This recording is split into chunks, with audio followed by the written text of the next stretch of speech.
on this Thursday evening, man. NXT last night was excellent. An excellent show by the the gold, I should say, the yellow gold, who gives a shit? The gold and black brand on the USA Network. Some good stuff coming out of NXT. We got Cross and we got Dijakovic. I thought that was an absolutely fantastic main event between two guys that I am incredibly high on, and the storytelling going into TakeOver 30 with Keith Lee. Yes, everybody's referencing Rocky IV. I get it, but I have a cat wanting my attention as I'm live. Hi. Yes, you know when to bother me. I got one over here, I got one sleeping over there. Everybody's referencing Rocky IV. But man, oh man, this is going to be an excellent feud going into TakeOver. I can't wait. Also, Keith Lee, speaking of Keith Lee, he absolutely was never going to defend those two championships. So WWE had to do something, and they did, with William Regal giving Keith Lee the floor to announce whatever he had to announce on Wednesday's show. We got Keith Lee vacating the North American Championship, and now we have no champion. So going into TakeOver, WWE is opting for 5 triple threat matches, and the winners of those 5 triple threat matches will meet at TakeOver 30 in a ladder match. Who is it going to be? I don't know, but we got a surprise victory for entrant number 1 last night on NXT, and man, oh man, is he a thick boy. Love me some Bronson Reed, man. Also, I got news on the ratings. AEW and NXT from last night. NXT got their ass handed to them. Why? I don't know. We'll talk about it, plus Triple H's strategic creative strategy going into the rest of 2020. We're going to talk about it all, guys, right here, live on YouTube, live for NXT, right here on Off the Script.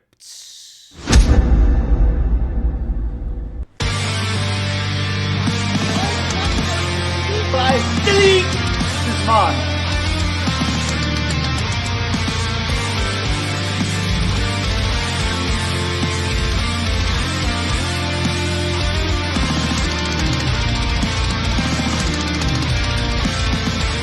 Alive with people still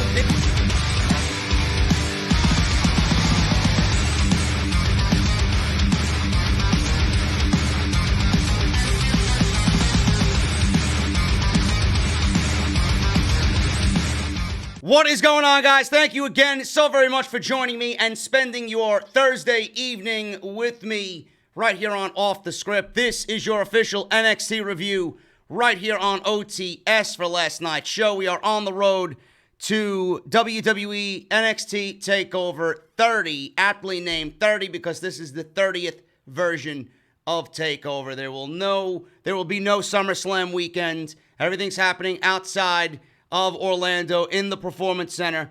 TakeOver is taking place at Full Sail University, as it did for TakeOver in your house. So that is the news there. They pretty much confirmed that without actually confirming it. It doesn't have a city name tagged to it. We got NXT TakeOver 30, just like NXT TakeOver 25. I loved what they did with that. Will it be as good as TakeOver 25? Because TakeOver 25 was heralded as one of the best takeovers that WWE has ever produced. So it's going to be interesting, man. But they got off on the right foot yesterday, man. That Keith Lee and Karrion Kross showdown was absolutely epic. I loved everything about it. And Dijakovic played a perfect foil in all of that. And Sal Rex is texting me, TakeOver 30 XXX in the Pornhub font. Oh my goodness, man. You knew that was going to happen. But the story going into TakeOver, the NXT Championship, Keith Lee, Karrion Kross, gonna be awesome. I love the mesh of styles there. I love the mesh of styles with Dijakovic and Kross in the main event last night. We're gonna go over that. And I thought it was a great show. I really did. It felt like NXT of old. It felt like they knew what they needed to do. It felt like they knew what they wanted to do going to TakeOver. And it didn't feel like a rushed let's put this together to simply combat AEW type of show. It felt like it had direction, and it didn't feel like they were trying to one-up the competition. They just did what they had to do, and they were doing the best that they could to build to their own show happening SummerSlam weekend. And the ratings were in. NXT got their ass handed to them. Why? I don't really know the answer to why. But I said it last week when I talked about the ratings. And I said it in the weeks leading up to today, what the ratings were about. Everybody's going to cite the demos, right? The demos. The demos is the new thing when looking at the ratings on Wednesday night. But the reason NXT lost the last 2 weeks, and they lost big time last night, was because they didn't really give you an over-the-top, oh my God, you gotta watch type of show. They didn't really go into that like they did with the Great American Bash. Clearly, when WWE wants you to watch their program and build intrigue for their program, people will come out and watch their program. I don't necessarily agree with what they did with the dual championship match that they had, winner-take-all match with Adam Cole and Keith Lee. I didn't necessarily agree with that. I don't give a shit what Triple H tells me. I don't give a shit what Shawn Michaels would tell me. I don't give a shit what Road Dogg is going to tell me. That match was not planned.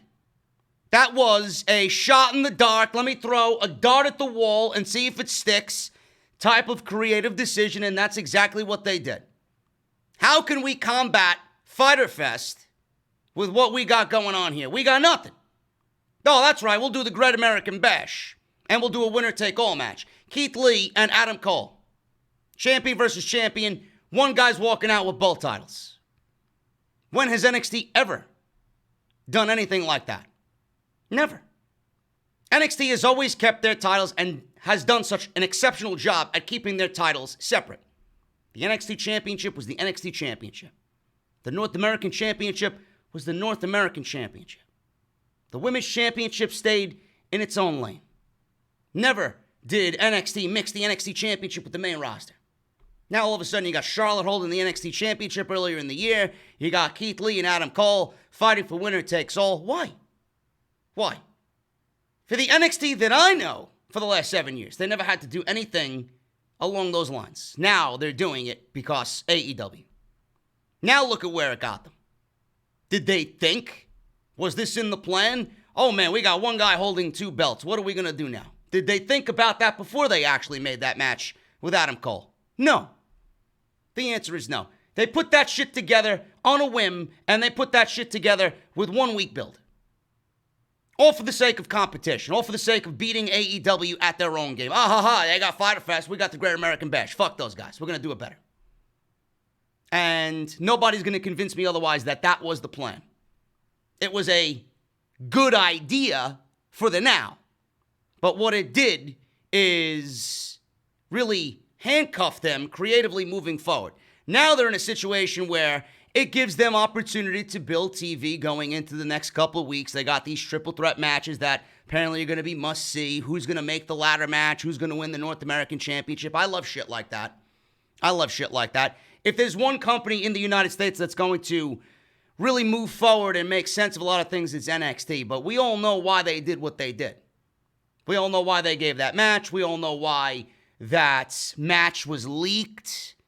We all know why that one clown in the Performance Center said, well, they taped 2 endings. You gotta watch to see which story they go with. Motherfucker, there was 1 ending and there was 1 taping. Don't give me that bullshit. There was 1 ending and there was only 1 right outcome. So you're not gonna film another outcome knowing that it's the wrong outcome. Keith Lee had to win that match. And I'm gonna rest on my word here, rest on my laurels. Going into TakeOver in Portland, I think Keith Lee and Adam Cole should have been at that show in front of a live audience. And when Keith Lee was hot, as hot as he is now, he was hotter then because he was just coming out of the Survivor Series and WWE made him the North American Champion. He just beat Roddy. Should have did it then. Never mind give him the North American Championship. They should have gave him the NXT Championship match at TakeOver Portland, and he should have beat Adam Cole then. It never should have went to Tommaso Ciampa. Tommaso Ciampa could have waited and waited and waited. He could have made a storyline out of that. should have went with the hot hand in Keith Lee. Keith Lee should have been the NXT champion going on into TakeOver 30. Now, the other thing I'm looking at is Keith Lee is the NXT champion. He's going into TakeOver 30 as the NXT champion. That leaves him 4 weeks to be NXT champion. There's absolutely no conceivable, logical way that Keith Lee is going to beat Karrion Kross. No way. No way. I don't want to see Kross lose by a DQ. I don't want to see Kross lose by a countout. I don't want to see Kross lose in any which way whatsoever. There's no fucking way you would make sense out of that man losing now in any sense of the word. So Keith Lee, by default, after them giving him a winner-take-all match, vacating the North American Championship, maintaining the NXT Championship, Keith Lee, when it boils down to it, was made into a transitional champion because of WWE's greediness. They got ahead of themselves, wanting to beat AEW. So look at what you did. What you did with Keith Lee is you gave him the championship, you made him a transitional champion, and more than likely after SummerSlam, he's joining the main roster. Because what else is there for Keith Lee to do after he loses to Karrion Kross? Nothing. The way Kross took care of Dijakovic, Kross is going to take care of Keith Lee, and they'll both end up in the same fucking hospital. Sharing beds in the same room. Give me a break. You got to understand what is going on, and that is from what I see, my eyes, what's going on. Keith Lee, the way I would have booked it, should have already been the NXT champion. But WWE wants to beat AEW. AEW is in the mind of NXT and WWE every which way that they possibly could be. But you're not going to hear that from anybody else. You're not going to hear that from anybody else. I'm the one that created the AEW effect. I've been talking about the AEW effect for 2 years now. This is the biggest part of the AEW effect that you may ever see. And AEW had a great show last night. AEW had a urgent show. NXT had a great show too. It was so great that I don't even know which show was better. That triple threat match with Johnny Gargano and Bronson Reed and Roderick Strong was fucking great. The main event was great. Everything else on NXT I didn't really give a shit about, but Dexter Loomis is fucking phenomenal. I love me some Dexter Loomis, man. You're talking about a new North American champion. There's your guy right there. Dexter fucking Loomis. I'll make a case for Bronson Reed as well. I'll make a case for Damian Priest. They're all great. They're all great. And we're going to get into that because they certainly surprised me in that triple threat match. AEW had a great show too. Like I said, a sense of urgency. They know they got to get shit done before All Out. This is crunch time. And that's why AEW won the ratings the way that they did. All Out is going to be better than NXT TakeOver as far as storylines go. NXT has storylines that are but there's really nothing that you're going to sink your teeth into like AEW is going to have. Story is winning out over week to week to week to week just to get to TakeOver booking. And what do you got on AEW side? You got Jericho and Orange Cassidy because he's the demo god, Jericho. Clearly, still the god. Hasn't lost yet. That's going to be great. MJF more than likely is challenging Jon Moxley for the AEW Championship. Brian Cage and Darby Allin. That's going to be some good stuff there. Kenny Omega's impending implosion. That's going to be great. Adam Page. What's going to happen there? Who's turning heel? Who's turning on who? What's going on with the Four Horsemen? Right? The tease of the Four Horsemen. FTR. Adam Page. Is Cody a part of it? A lot of stuff going on. TNT Championship Open. Eddie Kingston came out last night. Who else is coming out? Matt Cardona could be coming out. Miro Rusev could be coming out. We don't know.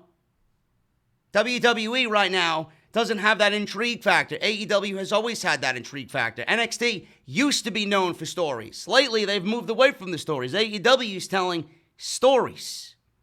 And things are coming to fruition. That's why people are watching. That's why people are engaged the way that they were with the ratings that I'm looking at. Almost 200,000. Over 200,000. They beat them by. It's a lot of fucking people. It's a lot of people. So we're going to go over that. And I want to thank you guys so much for joining me here on the podcast, man. Those are my opening thoughts. I know I was talking to Sal Rex about this earlier. Sal Rex, my graphics guy, I was talking to him about it earlier. You know, it is the AEW effect. Why did they do what they did with Keith Lee and Adam Cole? For the reasons I just told you. And now it's kind of presenting itself in the way that I just told you. But, man, we got a lot to go over. I am very tired. I actually, right before this live stream, I took a little bit of a snack break. I got some meatballs in the crock pot going. Gonna have some chicken parmesan ravioli with meatballs and a nice glass of wine for dinner. Why? Because I fucking deserve it. And I had one of the meatballs. They were delicious, by the way. Gotta taste what you're cooking, man, just to know that it's right. And I went right from recording off the script for tomorrow. It's already done. It's gonna be uploaded before the evening is concluded. And man, oh man, I urge you guys to watch this tomorrow. I rant on the Naomi Booker T situation. Sucker! Booker T. 5-time a sucker! Booker T. Rant on this situation and how stupid he is and how much of a shill he is and why the hashtag Naomi deserves better is warranted. And I don't want to give anything away, but if there wasn't a hashtag, there wouldn't be an entire women's revolution happening in WWE. Or there wouldn't have been a women's revolution. A revolution of women's pro wrestling in WWE without a fucking hashtag. Daniel Bryan wouldn't have won the WWE Championship if it wasn't for the fans who spoke up against the injustices that WWE does on TV. Talked about the 2014 Royal Rumble. Daniel Bryan wasn't even in it. They wanted Batista versus Randy Orton at WrestleMania 30 in the main event. On what fucking planet do you look at WrestleMania and say, man, that's a good main event? Really? I talk about that. And amongst other things I talk about, Dolph Ziggler was also brought into it on Booker T's podcast. He said Dolph Ziggler, instead of being a show-off all of his career, he could have been the next Roman Reigns, winning championships. Are you kidding me? He said Dolph Ziggler shouldn't be going out there trying to steal the show every night.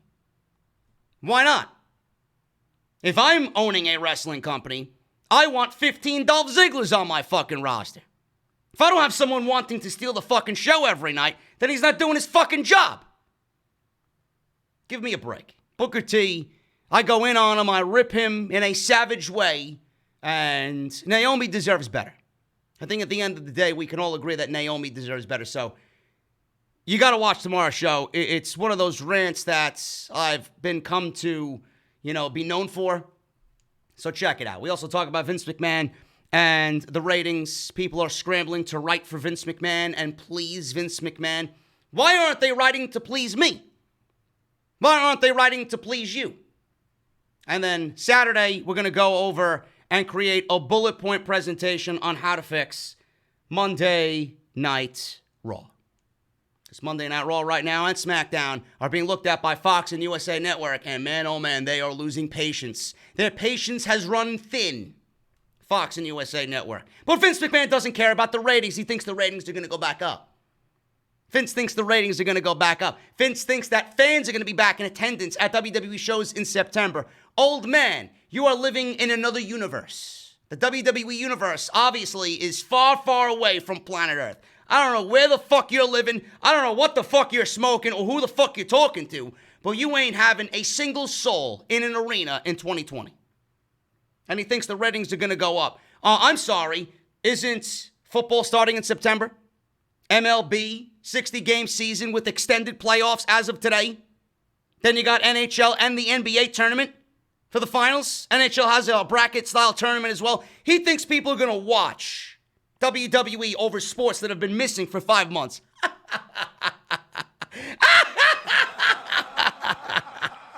Oh, man.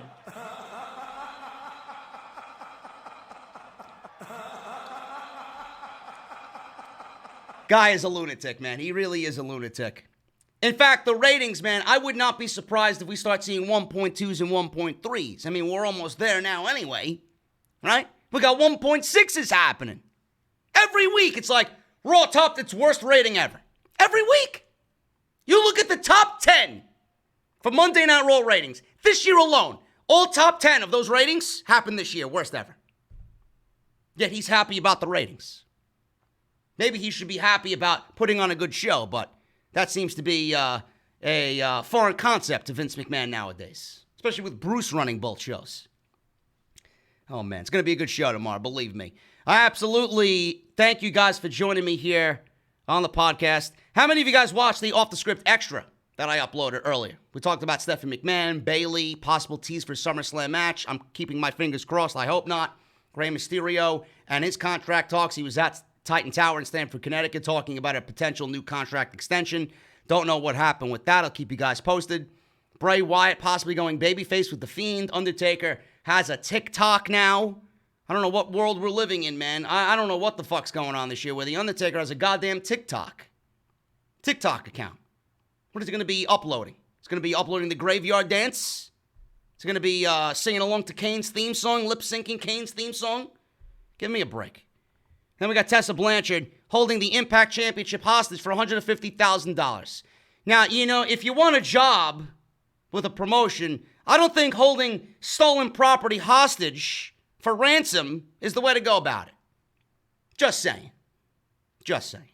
So go and check that out. Link will be down. I don't think I have it down in the description. It's live on the channel now. Go and check it out, please. I was too lazy to fix the description before the live stream. So go and check that out. Follow me on Twitter, man, at JD from NY206. That's on Twitter and Instagram. Hit that subscribe button down below. Turn on that bell for all notifications. Patreon.com/JD from NY206. And there's a new t-shirt out. Go and get it today, clowns. Doing God's work with the Off the Script insignia there. Doing God's work because not even God wants to watch Raw and SmackDown. That's how bad it is. Bonfire.com. Link will be down in the comment section after the stream has concluded. So thank you guys, and thank you to those who have already ordered the t-shirt. Let's talk about the ratings quickly here, man. AEW averaged 845,000 viewers from last night on TNT, topping the 615,000 viewers that NXT averaged on USA Network. The gap of 230,000 viewers is just staggering. It's the highest number since March 18, which was the first closed set broadcast of the pandemic era for either show. Dynamite was up 7.2% in total views from last week. In the 18 to 49 demos, the show ranked 5th on cable with a 0.32 rating, up 10.3% from last Wednesday, matching Dynamite's best numbers since March. The 845,000 total viewers was the best for the show since the March 18th episode, which featured the long-promoted reveal of the Exalted One of the Dark Order and the debut of Broken Matt Hardy. NXT was down 2.5% in total viewers from last Wednesday, and it was the lowest audience total since May 20. The show actually was up 21.4% in the 18 to 49 demo, averaging a 0.17 rating to finish 35th in the cable rankings for that category. The combined audience of 1.46 million viewers was up 3% from last week. Man, they're inching closer and closer to Monday Night Raw in total viewership. I love it. But when Monday Night Raw is going up against 4 major sports at the same time, we might have AEW and NXT getting better ratings than Monday Night Raw in total viewership. That's what I'm looking out for. And at that point, does Vince McMahon worry? If Monday Night Raw is below NXT, his developmental brand, and the competition over there, right? The people who he doesn't deem competition but really are competition, what is he going to do? Is he going to worry them? What's going to happen? I said it on Twitter. I guarantee you, in 2021, Bruce Pritchard will be fired as executive director. It's coming. It's coming. Either that or Vince McMahon is fucking stupid. Anyway, the combined audience was 1.46 million. AEW dominated the individual demo categories except for the senior citizens who love their prune juice and go to bed right before Jeopardy hits on ABC. Over 50, where NXT had a slim advantage of 0.33 to 0.31. Uh-oh. NXT is losing the over 50-plus audience? Uh-oh. I don't know, man. They might think Orange Cassidy is quite the handsome fellow. I don't know. AEW doubled in some cases, tripled NXT in most categories. Dynamite's strongest category was men 18 to 34, where they had an advantage of 0.44 to 0.23. Men 12 to 34. NXT pretty much cratered last week. NXT says Meltzer. I'm getting this from Meltzer. NXT was up slightly to a 0.04 rating as compared to AEW 0.14. And that's pretty much the breakdown of the ratings. AEW is building towards All Out, and we didn't even know what was going on with NXT TakeOver. So now, with NXT TakeOver announced and TakeOver 30 in our minds, maybe next week the ratings would go up. I foresee the ratings going up. I do not think that AEW is going to have a 230,000 viewer advantage next weekend. I think now with the announcement of TakeOver and solid confirmation and plans that we do have a TakeOver and what the name is and what the build is going to be and the triple threat matches for the North American Championship and the world title situation, I think NXT is going to take a ratings increase next week. So we'll see what happens. You know, you people still make a big deal about the ratings every single week. It's like one for the good guys, and then when NXT wins, it's like fucking a ticker tape parade as if the Yankees won the fucking World Series. Give me a break. Give me a break. The ratings mean nothing. Are you going to lose sleep over them? I know I'm not. I'm just here to do my fucking job, and it's part of the job to report the ratings to you guys. Have fun with it in the comments. I don't give a shit. Moving on here, man. Let's talk about some news here. I got some news on NXT. We got 705 people in the chat. Man, oh man. What's going on here, man? Nobody's enjoying NXT, huh? NXT and AEW. What's going on? Anyway, we are going to talk. I got to ban this guy in the chat. Guy put clown emojis. Like 16 clown emojis in the chat. Gamer guy. Oh, fuck yourself, gamer guy. Fuck out of my chat. You're the fucking clown. Why don't you go cook yourself a nice home-cooked meal, clown? Why don't you go cook meals for your imaginary blow-up doll girlfriend, clown? I know she's under your bed somewhere, bitch. Anyway. Man, I got some pent-up frustration from off the script earlier.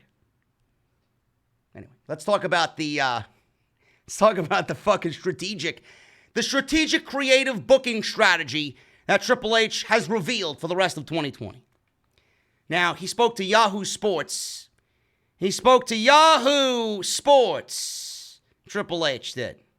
Because everybody goes to Yahoo Sports to reveal their big plans for the rest of the year. Triple H outlined what the Black and Gold brand's approach to storytelling and booking will be for the foreseeable future, suggesting that WWE has both an obligation to provide entertainment to the fans, which they haven't really doing much of, especially on Monday and Friday, but also be very leery of what that entertainment looks like and how they shape it. According to Triple H, the creative for NXT will be careful with how heavy the storylines get.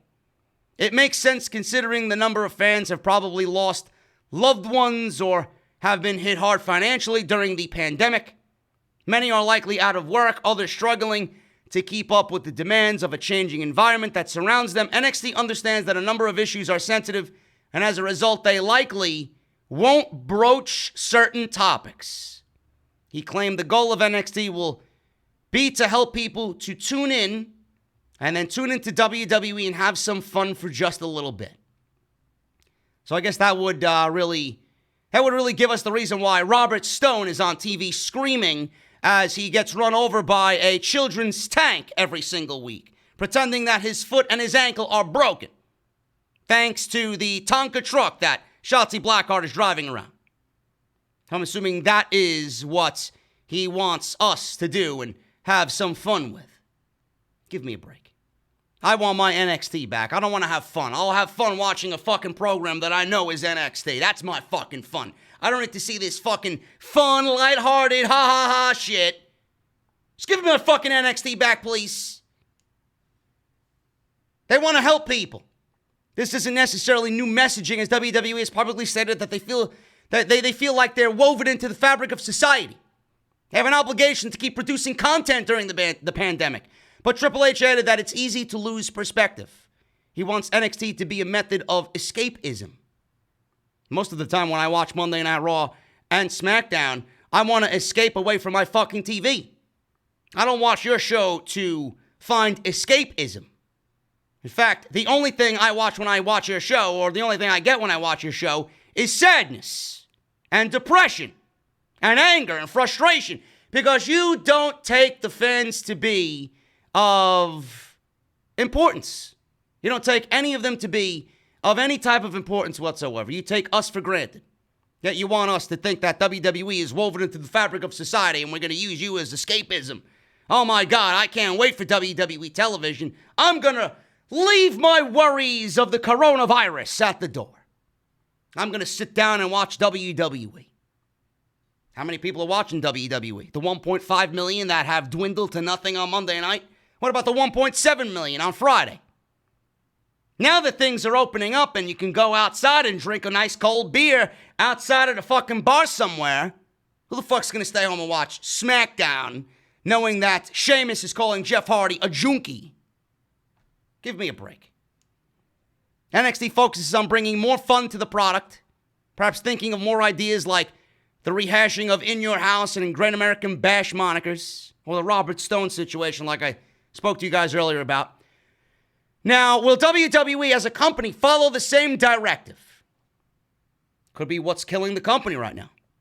They're not taking anything to be serious. And they're not using their creativity to write good shows. SmackDown has covered substance abuse issues with Jeff Hardy, but has gotten rid of the hacker character, at least for now, because Mustafa Ali is on Monday Night Raw, which, by the way, his YouTube video on their YouTube channel, out of Monday Night Raw and everything that they clipped together on YouTube from Monday Night Raw, Mustafa Ali had the highest viewed video on the Monday Night Raw side on YouTube. Get Ali on television. Keep Mustafa Ali on television. So, has Vince McMahon taken another look? This is Yahoo Sports asking this question. I wouldn't ask this question. Has Vince McMahon taken another look at some of the ideas and put a stamp of approval on some while squashing others? We don't know. He's squashing the ratings, that's all I could say. The ratings are squashed, and they continue to be squashed week after week after week. So that's Triple H's booking strategy, folks. NXT is going to be more fun! NXT is going to be more fun here. That's a loser situation there, folks. I'm sorry. Please. Go spin the wheel and then go fucking spin 5 cents. That's it. You don't go to the Showcase Showdown, motherfucker. Anyway, let's move on with the show. NXT. Very good show last night. Show opened up with Keith Lee and him relinquishing the North American Championship. William Regal started off NXT last night, introducing Keith Lee, who wanted to speak with the fans. Lee references former trainer Killer Brooks and how he prepared him to win the North American Championship and the NXT Championship. Really nice moment with Keith Lee winning the championship from Adam Cole, holding up both belts as the confetti fell on him the week that he won on night 2 of the Great American Bash, and they filmed right up to him, up close, saying, "I did this for you. This is all for you." Because his trainer, or his former trainer, had passed away not too long before. That was actually shown on television. So that was a nice moment there. Lee announced he will be relinquishing the North American Championship. Lee wanted as many people as possible to have a shot at the North American Championship. Regal came on after Lee's announcement and stipulated that there will be a series of triple threat matches culminating in a championship ladder match at TakeOver 30 on August 22nd at Full Sail University, I'm assuming, to crown a new North American champion. First match obviously happened last night between Johnny Gargano, Bronson Reed, he's a thick boy, and Roderick Strong. So I had no problem with this. I figured that this was the announcement. I was on Twitch earlier in the afternoon, yesterday afternoon, and people in the Twitch chat were asking me, JD, what do you think the announcement for William Regal is going to be? You had the Wrestle Geeks over there clickbaiting that William Regal could step away as commissioner or authority figure of NXT. They don't know how to fucking clickbait and just become more cringe week in and week out over there at the Wrestle Geek fucking group over there in the UK. Fucking clowns. I said it on the Twitch stream, and I was proven to be correct while I was streaming Modern Warfare yesterday. Someone asked me, JD, what do you think the announcement is? I said, well, Keith Lee can't be a double champion. We're coming up on a takeover. All championships have to be on the line. I would see that Keith Lee relinquishing the North American Championship is the only thing that makes logical sense here. And that's exactly what they did. Keith Lee relinquished the championship. It's a great angle. Now, we all know that Keith Lee and Adam Cole was not planned. It was just a shot in the dark for ratings. That's all it was. And if you think it was anything but that, you're a complete fucking idiot. So, this actually does make sense. He can't hold 2 championships. And I, myself, would prefer a tournament. But they're doing this to give more people opportunity. So, instead of having an 8-man tournament like would usually happen, we got 5 triple threat matches with 3 people in each match. So, There's more opportunities for a lot more people on NXT to get into this ladder match, and then you're going to have 5, I believe, in the ladder match, which is a good number, being that there's 5 triple threat matches. 5 people in the ladder match, and it should be great. Now, the last time we've seen a ladder match on NXT TV was the women, when Io Shirai won that ladder match to win whatever, contract at a championship match or whatever the fucking case may be. And that ladder match was not that good, but there were no fans in that particular set of tapings. When NXT did that particular set of TV tapings, there was no fans. I think this will be a little bit better off because there'll be ambiance and there'll be noise.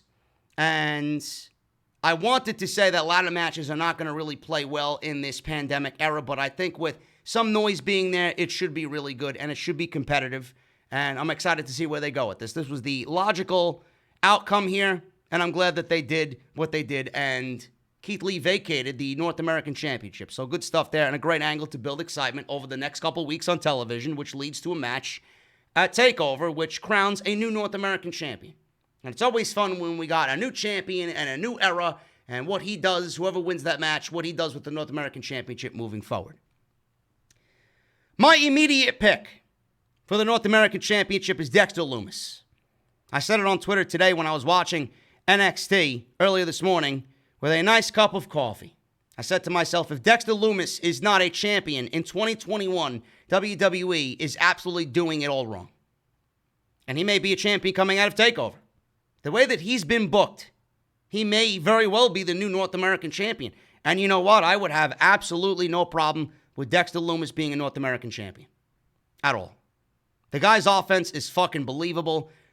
Never mind what he does as far as the character. I could talk about this guy week in and week out, say the same thing, and I'll mean it more and more every single week. The mannerisms, the way he plays the character is just grade A fucking fantastic. And a lot of people look at him and say, you know what, he's a damn good character. He plays it so well, but man, he's a great pro wrestler. His offense, the explosiveness of his offense is a great thing to see. It really is. He picked up Killian Dane like he was a toy. Spine buster, back suplex. He did a swanton off the top rope.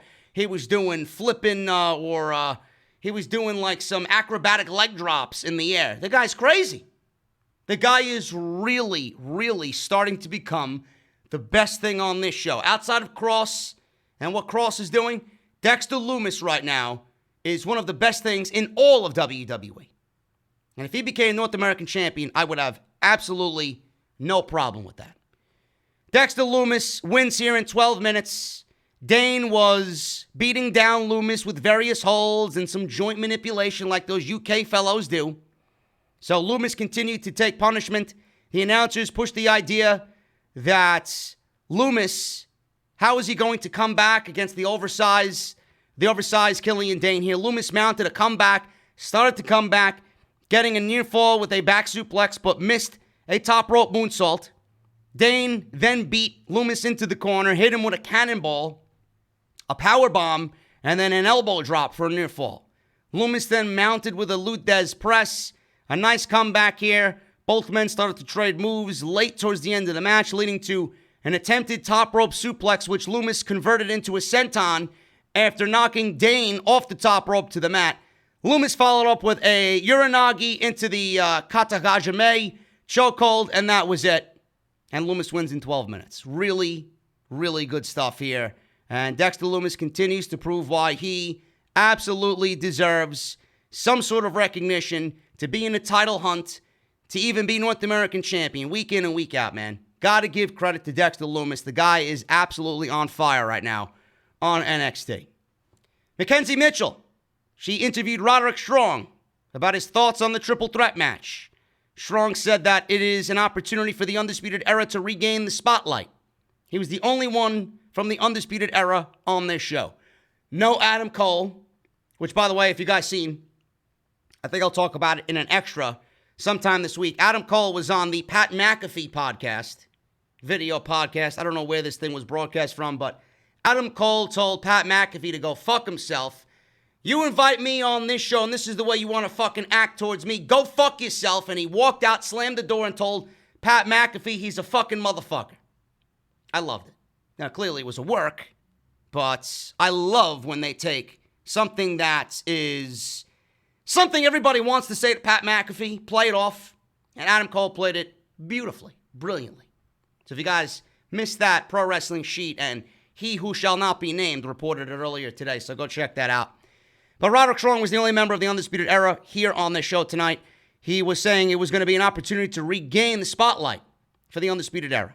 He was interrupted by Bronson Reed, who claimed it was an opportunity for everyone. Undisputed Era had many an opportunity. This is my time now. Johnny Gargano walked in and said very obnoxiously that he was the best and he's going to be the one to claim the North American Championship twice. He'll be a two-time North American champion. And then he called Bronson Reed a thick boy, sort of laughing at his shirt, and then walked away. Johnny's great. I love me some Johnny Gargano, man. Good promos by everybody here. Really set the tone for the triple threat match later in the show. Breezango. Tyler Breeze and Fandango versus Everrise. Sounds like a segue for a Blue Chew ad. If you guys want to ever rise in the bedroom, BlueChew.com, code JD at checkout for your free sample. There's the shameless plug there. There's the shameless plug. Go get your free Blue Chew and be ever rise in the bedroom. Matt Martell and Chase Parker. I'm guessing these guys are going to be a staple in the tag team division because WWE simply has nobody else. They have nobody else. Breezango came out as Canadian Mounties with the Mounties old school WWF theme song. Now, I popped for this because I was a big Mountie guy.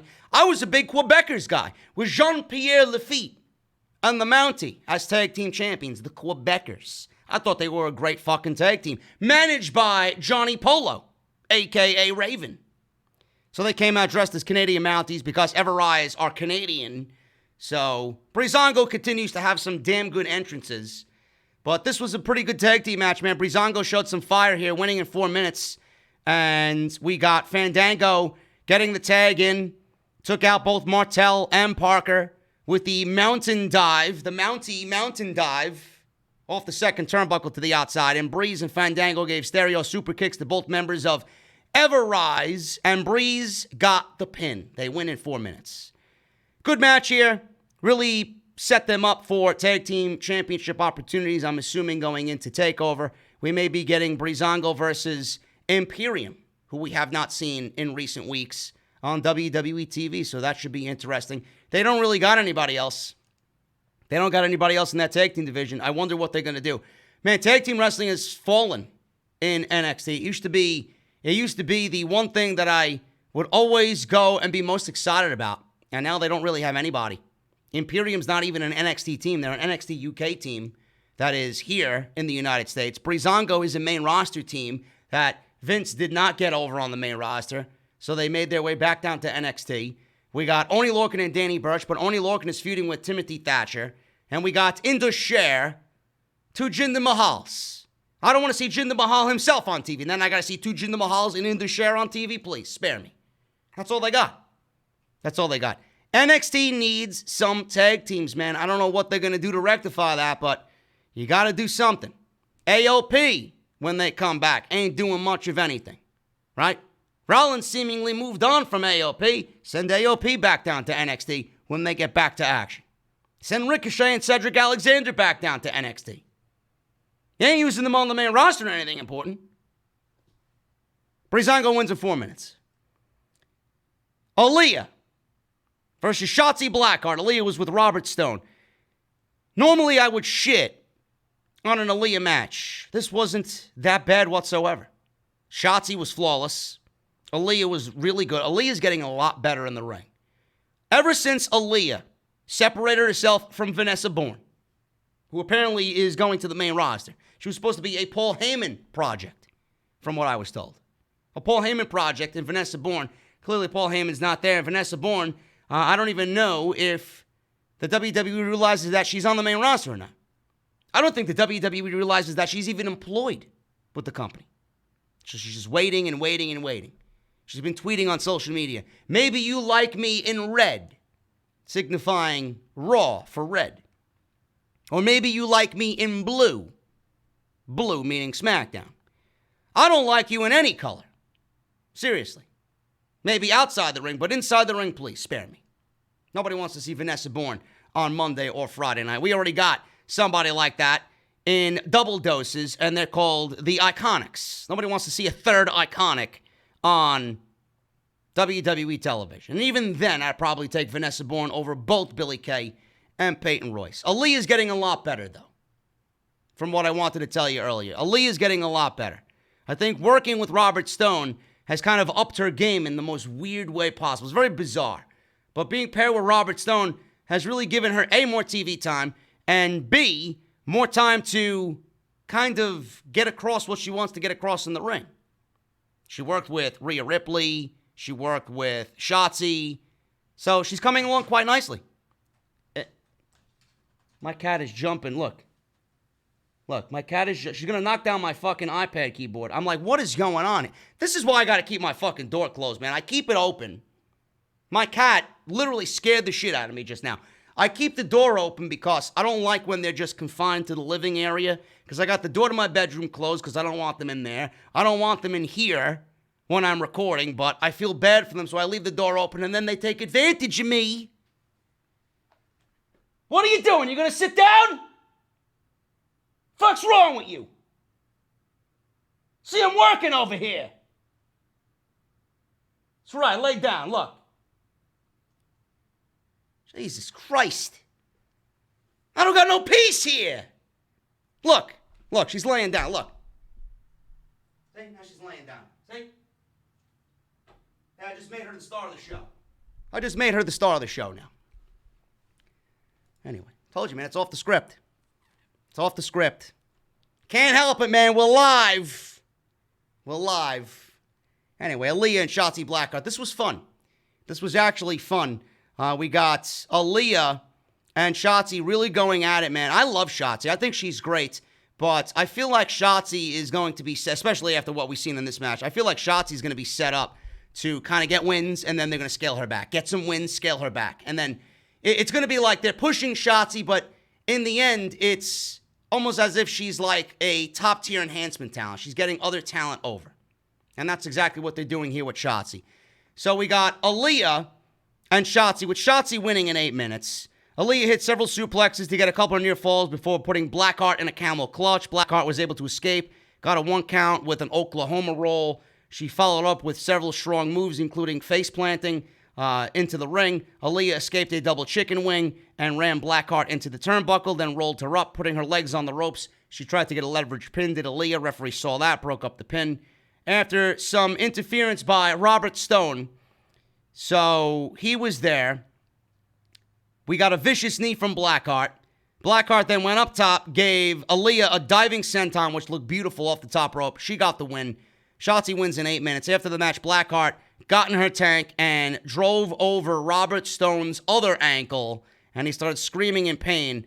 But at that point, Mercedes Martinez came out of nowhere and kicked Blackheart right in the face. She stared down at Blackheart, who was knocked out. Martinez looked at Aaliyah, looked at Stone, didn't do anything to them, and walked away up the ramp.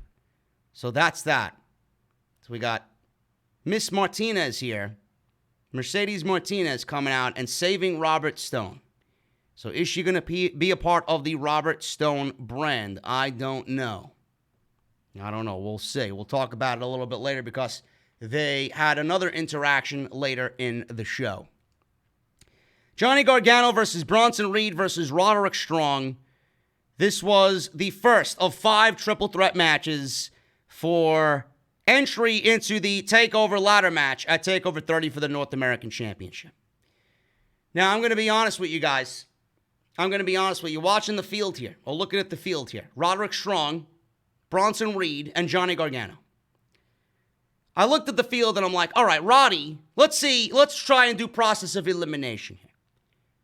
Roderick Strong is part of the Undisputed Era. They ain't doing much of anything. They're not going to factor into title plans. In fact, they're on their way up to the main roster, or I should say down to the main roster. They're getting demoted to the main roster. So Roderick Strong is not going to factor into any title matches. If Adam Cole's not in title matches, if O'Reilly and Fish are not in title matches, then Roderick Strong is not getting another shot at the North American Championship. I like the fact that he claim that Keith Lee never gave him a rematch. So he was obviously going to go full balls to the wall, all guns blazing, and trying to get into this ladder match because Keith Lee never gave him a title match, a rematch. So I knew Roderick wasn't going to win. I knew Roderick Strong was not going to win this thing. Bronson Reed. I'm high on Bronson Reed. I just don't know if WWE is on Bronson Reed. So when I look at Johnny Gargano and he with Bronson Reed and Roderick Strong and know how much they love Johnny Gargano, I'm like, well, this is easy. Johnny Gargano's going to win this thing. Johnny Gargano's going to win this thing. Man, was I wrong? Was I completely wrong? We got a surprise outcome in this. And it was the one guy that I did not expect to win it at all. Bronson Reed wins what I thought was a fantastic triple threat match. And he's going to his first takeover. And congratulations to him. He's got a great look. He's very good in the ring.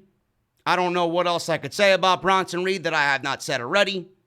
But all I look at when I see is Bronson Reed is a big guy that could be very good in WWE. Now, in NXT, yes. On the main roster, I don't know. I see main roster catering written all over Bronson Reed. I don't think they're going to get Bronson Reed at all when he makes that jump. So I hope he stays in NXT for the foreseeable future, for the long haul. So him winning this match was very surprising because Johnny Gargano is one of those guys that they always go with.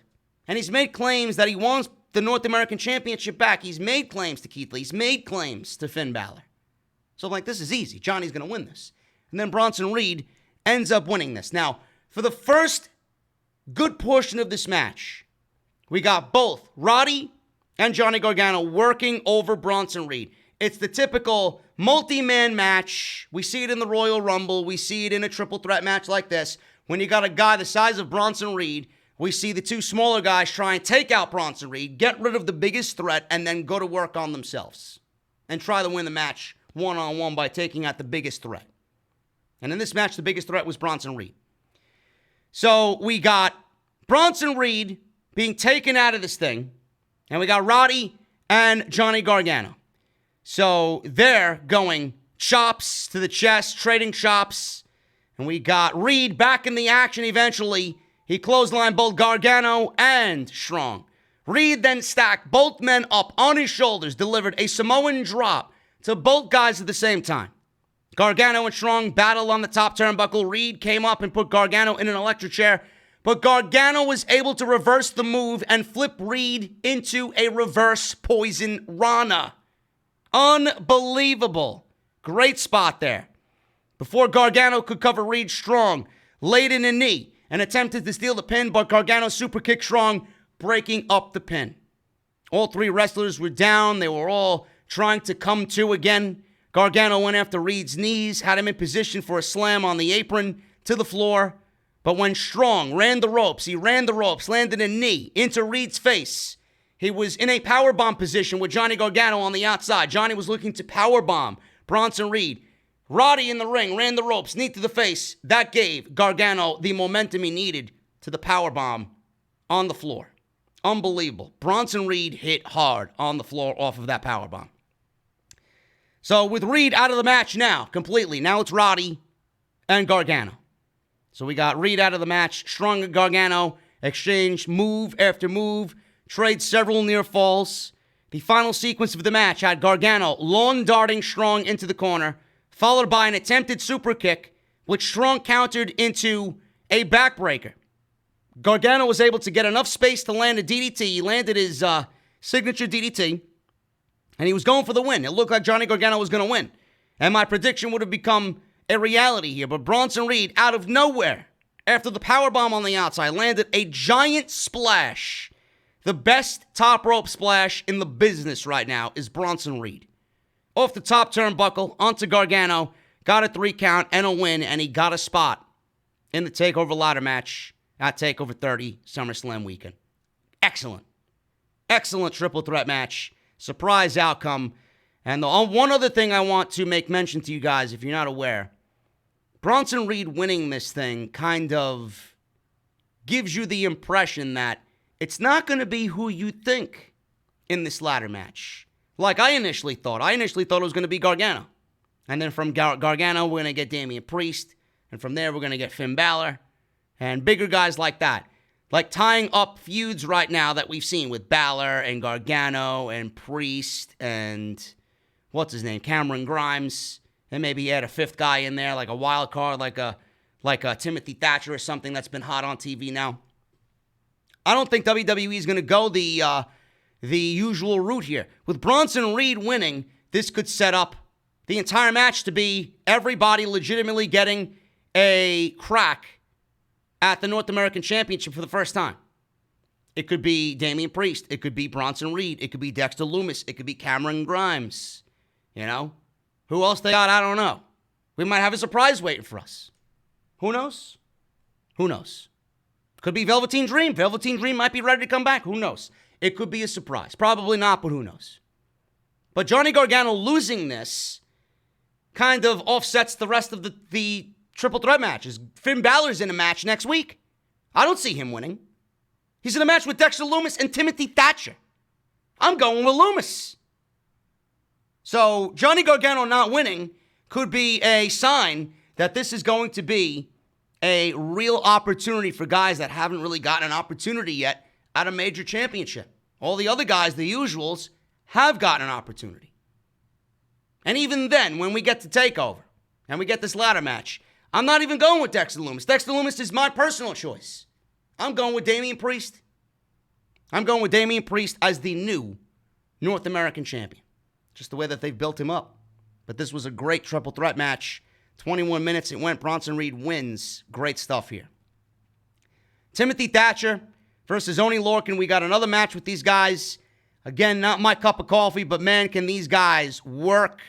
Thatcher had Lorcan in a half Nelson, landed several elbows. Lorcan follows up with a flying European uppercut from the corner. Thatcher was favoring his left arm, and Lorcan focused on the apparent injury.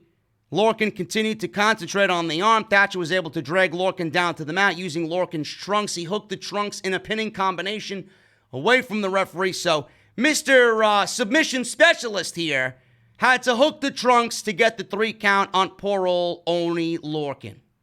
So that was that. Timothy Thatcher wins. Good wrestling moves.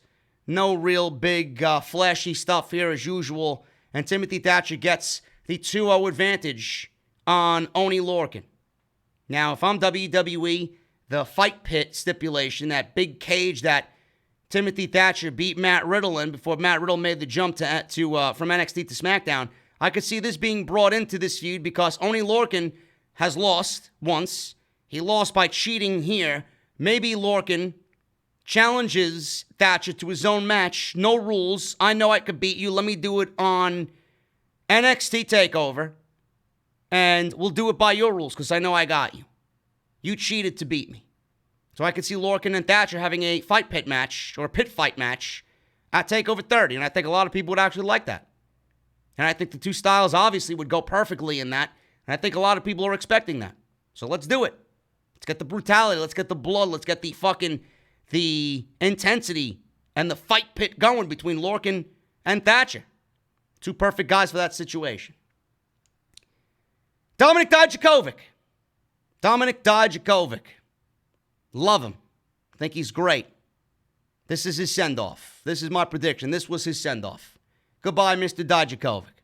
He did his job. Dijakovic versus Karrion Kross comes out with Scarlett. Obviously, we all know Kross is a beast. Kross is going to be their next big thing, if not already. Dominik Dijakovic, we know what he can do. These two clash of styles have been fucking great. I thought this was fantastic stuff here, really.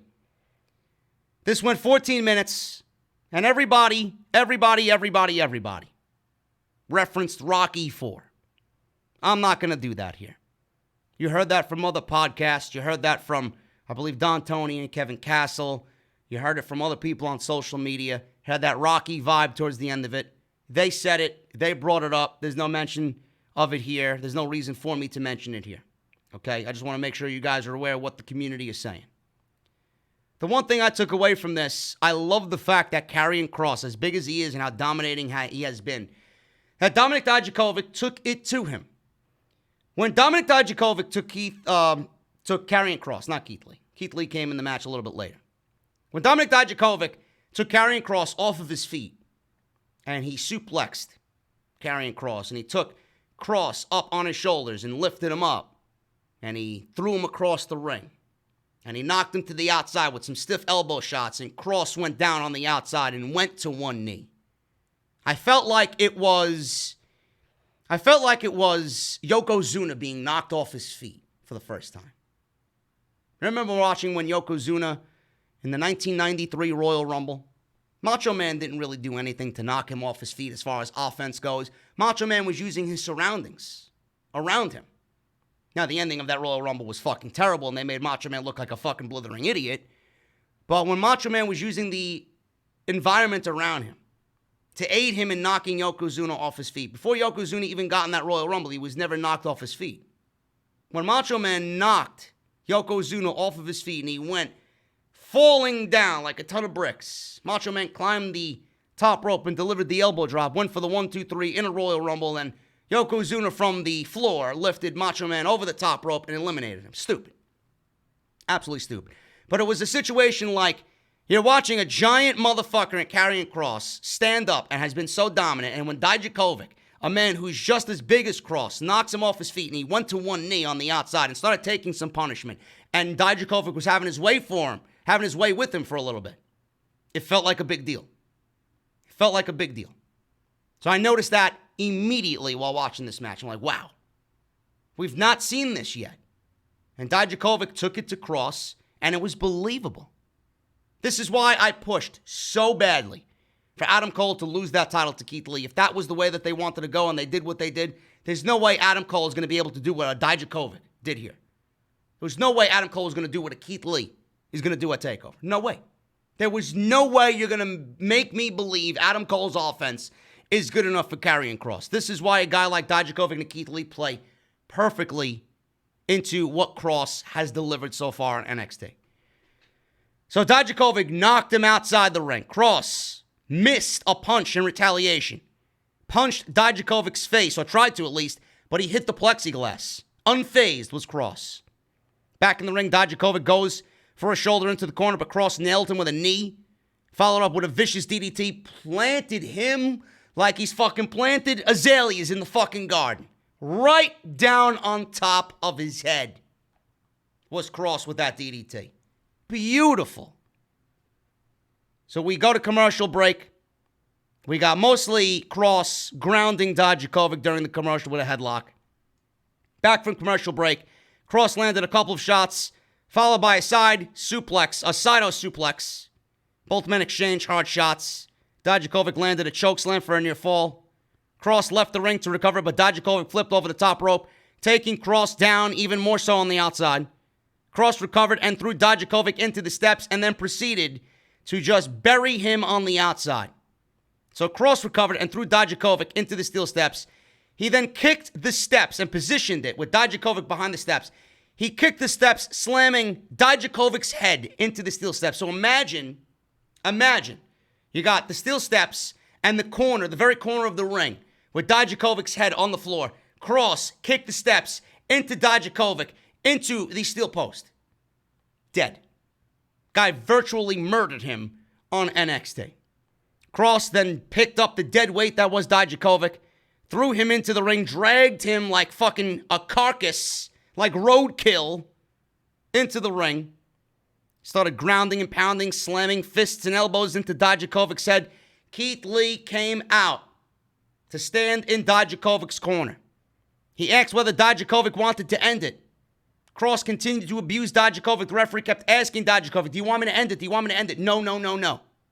Dijakovic said, no, do not ring that fucking bell. Do not ring that bell. Kross then slapped on a sleeper hold, and he stared at Keith Lee. He legitimately did not take his eyesight off of Keith Lee while he had the sleeper hold on Dijakovic as Dijakovic was fucking going to where Mr. Sandman dwells. Sleepyland. Keith Lee and Kross stared at each other, and they were mouthing all sorts of threats and fucking things of it's going to be a messy situation at TakeOver. A messy situation here at TakeOver for the World Championship. Dijakovic finally passed out. Referee stops the match, and that was the end of the show. The end of the show seen Keith Lee in the ring, standing over a downed Dijakovic with Karrion Kross. And I love this visual. I don't know if this visual did anything to you guys, man, but the visual of Kross standing there fucking with this sadistic smile on his face while Scarlett is there just rubbing her head on Kross like some fucking evil mistress. Like, good job. I'm going to pay you later on this evening. I'm sure she did. Lucky him, right? Anyway, the facial expression of Karrion Kross here with Scarlett doing what she does as the fucking mistress, the devil mistress here, was fucking such a beautiful sight. It really was. The one thing I want to see out of all this, Dominik Dijakovic is done. Dijakovic's going to the main roster. We have rumors of him being called up to the main roster. I'm sure that's coming. I don't know where he's going. SmackDown, Raw. I could see him on Raw. I think Vince would get a lot out of Dijakovic. I really do. And it pains me to say that, but hopefully they know what to do with him because he's way too good to be treated like a fucking mid-card jobber. But Keith Lee and Karrion Kross is going to be a fucking great match. The Keith Lee that we got with the Johnny Gargano, Mia Yim stuff, I'm not a fan of that Keith Lee. I'm not. I'm not doing anything in regards to that Keith Lee. That Keith Lee, I want to just move on from. The Johnny Gargano, Mia Yim, Candice LeRae stuff, Keith Lee is not the Keith Lee we need to see here. We need to see some emotion from Keith Lee. We need to see Keith Lee get angry. We need to see that fucking absolute grizzly bear come out at TakeOver. We need to see the Keith Lee that we've seen on his ascent to the Survivor Series and being in the Royal Rumble. We need to see that Keith Lee. This other fucking comical and trying to be snarky and funny Keith Lee, no, that's not Keith Lee. Keith Lee needs to be an absolute fucking savage against Karrion Kross. Otherwise, he's going to fail. Because nobody believes in him right now anyway. We need to believe. He needs to do something to get us to believe that he can take down this monster known as Karrion Kross. Now, does Karrion Kross lose going into TakeOver? No, I don't see it. I don't see it. The only way I see Karrion Kross losing is if, by some fucking act of God, Vince McMahon knows who Karrion Kross is and knows who Scarlett Bordeaux is and wants them on the main roster immediately, and Keith Lee beats Kross and Kross gets demoted to the main roster and gets put on SmackDown. That's the only way I see that happening. I think Keith Lee remains NXT champion, stays in NXT, but that is a massive long shot. Karrion Kross is going to be your new NXT champion. Keith Lee, I feel, is going to the main roster. And NXT come October, when AEW celebrates their 1-year anniversary, is going to have a very different look than what we had going into it. Undisputed Era is not going to be there. For all we know, Velveteen Dream is not going to be there. He didn't even make the debut episode when they celebrated that night on October 4th against AEW. So it might be 2 years in a row that Velveteen Dream doesn't make the debut episode. They might be without Keith Lee. I don't know what's going on. Where's Tommaso Ciampa? Where's Tommaso Ciampa is my question. Are they holding off Ciampa? This is one thing I was thinking about, because if Karrion Kross beats Keith Lee, who else is there? Who else is for Karrion Kross to defeat? Karrion Kross could have a short-lived reign as NXT champion. Because with how he's going right now, I don't see this guy lasting a year in NXT. The presentation and him and everything that they got going on with him, if Vince doesn't have his eye on him now, you're going to give him another 6 months and Vince is just going to have this guy go unnoticed? Karrion Kross beating Keith Lee could set up Tommaso Ciampa coming back. They might be holding Ciampa off TV to get his revenge against Kross. That would be the optimal story there. That would be the only logical thing that makes sense as far as Tommaso Ciampa coming back to TV. Otherwise, what is he going to do? Maybe he finally makes one more attempt at getting Goldie back. I don't know. We'll see what happens, man. But NXT was really, really good. This is going to be an absolute fucking clash of two beasts at TakeOver. I haven't been this excited about a TakeOver main event in many, many months. Many months. This Kross and Lee match is going to be fucking fantastic. And if last night was any indication, just by the facial expressions and the Dijakovic fucking savage beatdown and Keith Lee just channeling that inner anger, he's got to get angry. We're off to a good start. That's that, guys. We got some super chats. Run through these real quick, and we'll get the hell out of here, man. I appreciate you guys spending your afternoon with me. JP5150, what's up, brother? JD, always looking forward to your reviews. NXT had some good matches. Dexter Loomis, I nominate him as the North American champion. And Cross and Dijakovic was amazing, too. I agree with you, brother. Thank you so much, man. Hopefully you're having a good craft brew tonight. Daniel Easter Day, we got $5 super chat. Thank you for all the effort you put into giving your fans a great podcast. I've learned a lot from you about what good wrestling and proper booking is. Bro, that is the best compliment that I could get. Never mind a super chat or a donation of sorts.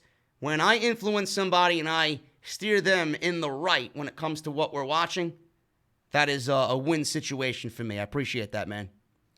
The Phenom, $20 Canadian super chat. JD, how are you today? What's the best match you've seen this year? Can be NXT or AEW. That's a good question, man. The best match I've seen all year so far, I'd probably say the top two so far come out of AEW. Pac versus Omega, 30-minute Iron Man match. And then Omega and Page versus the Young Bucks at AEW Revolution for the AEW Tag Team Championships. Two best matches this year. If we're just going off NXT and AEW. Keith Lee versus Adam Cole was good too, but nowhere in that league with those two matches. Appreciate you, man. Thank you for the 20 bomb. Indigo, $2 super chat. Much respect, brother JD, Team JD for life. Thank you so much, man. Primo Cologne. Is this the real Primo Cologne? I don't know. £4.99. It's funny how Good Brothers didn't throw any hatred towards Vince. I guess you can't afford to burn bridges knowing AEW wasn't available in 2020. I guess so, man. Shout out to Daryl in the chat, man. What's up, brother? Good to see you in here, man. Love you, and thank you for all of your support over the last couple of years, man. You are one of the best opinions that I've personally read. Shoot me messages all the time, man. If I was starting a creative team, I know I mentioned this to you on air once before. If I'm starting a creative team, man, I'm taking you with me. Some good stuff there. Primo, thank you for the super chat, man. John Roy, $10 super chat. What do you think of Vince, Stephanie, and Triple H selling WWE stock? Is that a warning sign of things to come? No. No. Just like how Triple H and Kevin Dunn sold stock before. They have the stock. They can do whatever they want with it. They're cashing it in to get some extra money in the pocket. What are you going to do? It's not the end of WWE. They're not selling to Disney or they're not selling to ESPN or anything like that. Give me a break. Everybody wants to make things out of nothing. Vince and Stephanie and Triple H and selling stock. Okay? It's nothing. That's what it's there for. It's there for them to sell it off and make some money. They're gifted that by the company. So they're cashing in on what the company gave them. Simple. Jacob Donnelly, what's up, man? How great is it that Adam Cole's working everyone with this Pat McAfee situation? Hey, I don't know who the fuck is watching Pat McAfee, but it could be Adam Cole's way of making his main roster jump. I don't know.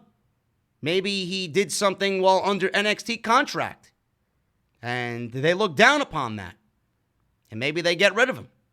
And his contract was picked up on Monday Night Raw and SmackDown. At least it's an explanation of how we got to the fucking main roster. I doubt that's the case, but could be. Obviously, it's leading to something. Otherwise, they wouldn't have done it.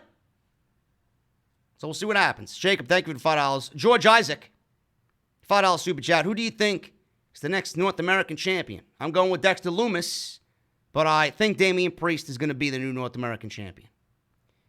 World of Wrestling, $5 super chat.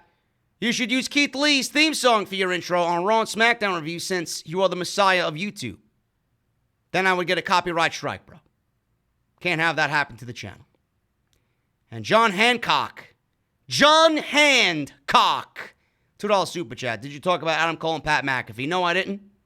And I will be saving that for an off-the-script extra sometime later this week. Guys, I'm getting out of here. Thank you for all the super chats. Thank you for spending your afternoon with me. If you guys enjoyed what you heard here on the NXT review, where's my theme music? Yeah, man. Gotta have some music playing as I get the hell out of here. I'm gonna enjoy a nice meal, glass of wine, some Ghost Adventures, and I'll be back with Off the Script tomorrow, man. Make sure you guys check out the OTS Extra that is on the channel right now. Go and check it out. It is live. Some good stuff there. Some good stuff there. Go get your new t-shirt. Bonfire. It's gonna be linked in the comment section. It's going to be linked in the description of this video. Go and get yours today. I would appreciate it. It helps out the channel. And make sure you guys go and hit that subscribe button as well. Turn on that bell for all notifications. Hit that thumbs up on the video. How many thumbs up we got here? Before I get out, we got 333 likes, man. We got 680 still here. Hit that thumbs up before I get the hell out of here. We got one more super chat here, man. We got Noodles. What's up, JD? Hope everything is well with you. You're absolutely right, too. Taz said WWE insults our intelligence on the AEW post show last night. I watched. He's absolutely right. He's absolutely right. They do insult our intelligence. And the reason why they do what they do and the reason why they say what they say is because they don't want to insult our intelligence. And for that, I appreciate Taz and JR and Excalibur for not wanting to do that to the viewing audience. Noodles, I appreciate you. Thank you so much, man. Guys, I'm getting out of here. Hit that thumbs up, please. Let's get this over 500 likes before we get the hell out of here. All you got to do is hit that thumbs up. And I'll see you right back here on OTS, man. It's a banger episode tomorrow. You don't want to miss this one. Rant on Naomi and Booker T, talking about the Raw ratings and why Vince McMahon and everybody trying to please Vince McMahon needs to fucking stand up and finally do the right thing, man. It's going to be a great show. Going to be a great weekend of the Off the Script. So make sure you guys tune into that. Until then, see you guys tomorrow night for Off the Script.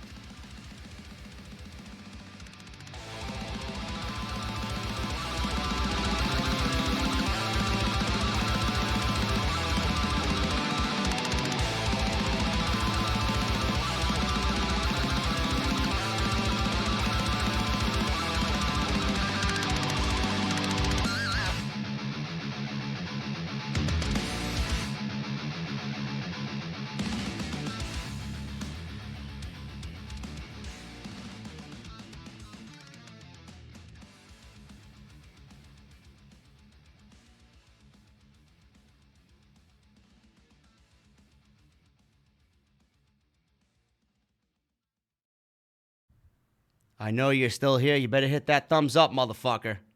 I'll be watching. See you guys later.